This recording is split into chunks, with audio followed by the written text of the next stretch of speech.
Зекетті қай уақытта беру керек? Ең әуелі зекет кімге парыз болады? Сол жөнінде тоқталып өтсек. Егер бір адамның бойынан төменде аталған шарттар табылатын болса, ол адамға зекет беру парыз болып табылады. Бірінші, ол адам мұсылман болу керек.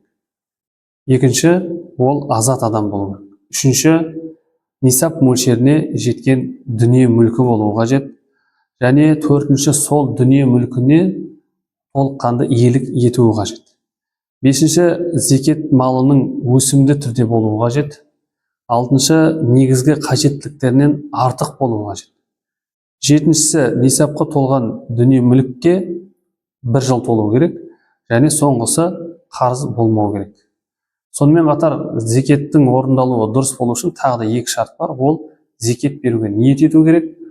Және сондай-ақ сол беретін зекетін зекет алушыға иелендіру керек. Соның қолына беруі қажет болады.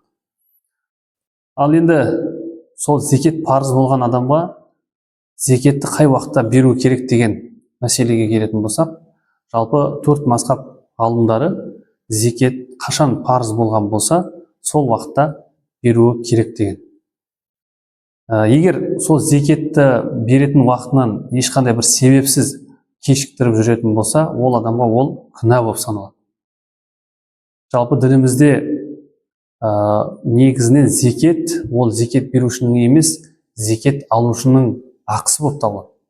Сол себептен де дініміз бойынша егер біреудің ақысын бермей жүрсе, немесе кешіктіретін болса, ол аманатқа қиянат болып табылады, сондықтан ол күнә болып есептеледі.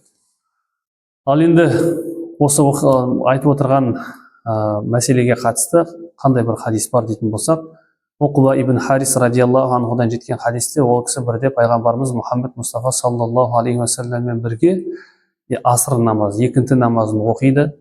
Кейін пайғамбарымыз саллаллаху алейхи уассалам намазды бітірген бойда, сәлем берген бойда дереу тұрып өзінің үйіне қарай кетіп қалады.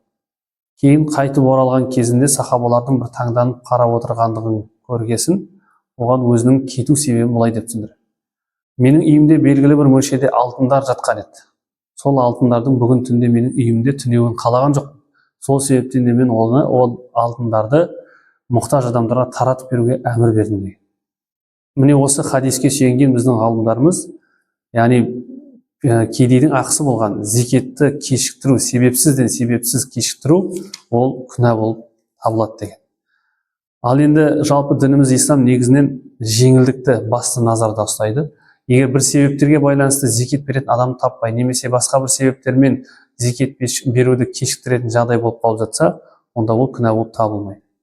Себебі Хазіреті Омар радиаллаху анхудың заманында зекет беретін адамдардың сол жылы Омар радиаллаху анхудың кезінде бір құрғақшылық болып қалып, зекет беретін адамдарға Омар радиаллаху анху зекеттерін келесі жылы беруге әмір берген екен. Міне осы риуаятқа сүйеніп, белгілі бір себептерге байланысты зекетті кешіктірсе, ол айып болып саналмайды. Жалпы ислам ғұламалары зекетті қай кезде берген абзал деген мәселеге қатысты негізінен Рамазан айында берсе нұр үстіне нұр болады деген. Себебі өздеріңізге белгілі, Рамазан айы қасиетті ай, сол айда істеген құлшылық ғибадаттардың берген садақалардың сауаптары еселенетіндіктен Рамазан айының үстінде беріп жатса, нұр үстіне нұр болады деген. Бірақ десе де, зекетті белгілі бір айда немесе белгілі бір күнде беру керек деген нәрсе жоқ. Зекет қашан парыз болған болса, оны беруге мүмкіншілік болып тұрған болса, сол уақытта беру парыз болып табылады.